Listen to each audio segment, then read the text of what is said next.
السلام علیکم ورحمۃ اللہ وبرکاتہ۔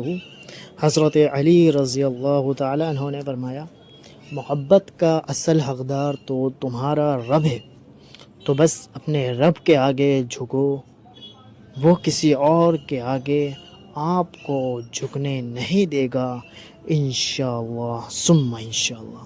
حضرت علی رضی اللہ تعالی عنہ نے فرمایا، انسان کو بیمار کر دینے والی چیزوں میں سے ایک چیز دوستوں کی جدائی ہے، جو انسان کو بیمار کر دیتی ہے۔ مولا علی رضی اللہ تعالی عنہ نے فرمایا، کیا فرمایا کہ غربت انسان کو اپنے ہی شہر میں اجنبی بنا دیتی ہے، غربت انسان کو اپنے ہی شہر میں اجنبی بنا دیتی ہے۔ حضرت علی رضی اللہ تعالیٰ عنہ نے فرمایا، اگر کوئی تم میں سے بھلائی کی امید رکھے تو اسے مایوس مت کرو، کیونکہ لوگوں کی ضرورت کا تم سے وابستہ ہونا تم پر اللہ کا خاص کرم ہے۔ حضرت علی رضی اللہ تعالیٰ عنہ نے فرمایا، منافقت سے بہتر ہے کہ تم کافر مر جاؤ، کیونکہ جہنم میں کافر کا درجہ منافق سے بہتر ہے۔ منافقت ختم کر دو جناب، کہنے کا مطلب یہ ہے۔ حضرت علی رضی اللہ تعالیٰ نے فرمایا، انصاف کرو ورنہ یاد رکھنا، حضرت صالح علیہ السلام کی اونٹنی کے قاتل صرف 4 لوگ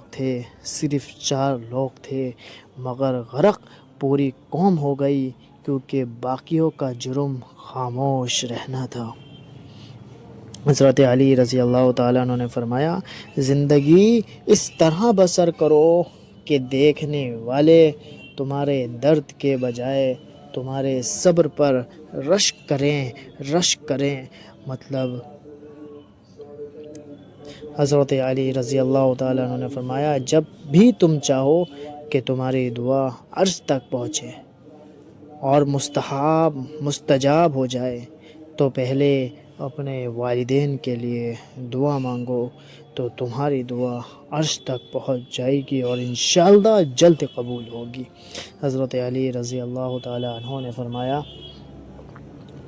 جب تم بغیر وجہ کے خوشی محسوس کرو تو تم یقین کر لو کہ کوئی کہیں نہ کہیں تمہارے لیے دعا کر رہا ہے۔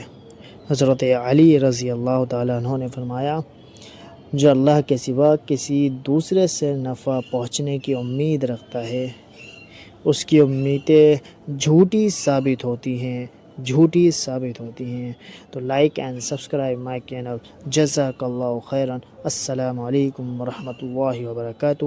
جاتے سبسکرائب کرنا مت بھولیں اور اپنے دوستوں میں بھی یہ ویڈیوز ضرور شیئر کریں۔